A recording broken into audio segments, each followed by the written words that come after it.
അങ്ങനെ ഞാനും ഉമ്മയും അനിയത്തിയും ഇത്തയും കൂടെ ഒന്ന് പുറത്ത് പോകാൻ വേണ്ടിയിട്ട് പ്ലാൻ ചെയ്തിട്ടുണ്ടായിരുന്നു കേട്ടോ. നിങ്ങൾക്കറിയാലോ, ഞാൻ എൻ്റെ ഫുൾ വീഡിയോയിൽ ഇതിൻ്റെ റീസണൊക്കെ ഞാൻ പറയാറുണ്ട്, എന്തുകൊണ്ടാണെന്നുള്ളതൊക്കെ.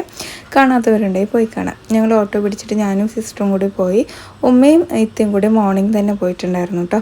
അപ്പോൾ അവരുടെ ഡ്യൂട്ടി എല്ലാം കഴിഞ്ഞ ശേഷം ഞങ്ങളും നമുക്ക് ചെറിയൊരു പർച്ചേസ് ഉണ്ടായിരുന്നു. അതിന് പോകുന്നതിന് മുമ്പായിട്ട് ജ്യൂസ് കുടിക്കാൻ വേണ്ടി കയറി. നമ്മുടെ കരിക്കിൽ തന്നെയാണ്. അപ്പോൾ ഉമ്മ ആപ്പിൾ ജ്യൂസ് ഓർഡർ ആക്കിയിട്ടുണ്ടായിരുന്നു, മോൾക്ക് മാംഗോ, അനിയത്തിയും ആപ്പിളാണ് കേട്ടോ. ഞാനും ഇത്തിയും മാത്രം ഇളനീരിൻ്റെ ജ്യൂസ് ഓർഡർ ആക്കിയിട്ടുണ്ടായിരുന്നു. നല്ല ടേസ്റ്റ് ഉണ്ടായിരുന്നു കേട്ടോ കുടിക്കാൻ വേണ്ടിയിട്ട്. ഹെവി ആയിട്ടൊന്നുമില്ല, നല്ല റീഫ്രഷ് ആയിട്ടുണ്ടായിരുന്നു കേട്ടോ. അപ്പം നമ്മളിതാ ഉമ്മ മാംഗോ ആണല്ലേ ഓർഡർ ആക്കിയത്. അപ്പം നമ്മൾ ജ്യൂസെല്ലാം കുടിച്ച് കഴിഞ്ഞിട്ട് ബില്ലെല്ലാം പേ ചെയ്തിട്ട് അവിടെ നിന്ന് ഇറങ്ങാണ്. ഇനി നമ്മൾ നേരെ പോകാൻ പോകുന്നതിൻ്റെ പാർട്ട് 2 വീഡിയോ ആയിട്ട് ഞാൻ വരാം. അതുവരേക്കും എല്ലാവർക്കും bye. It's me Jini from Palakkad.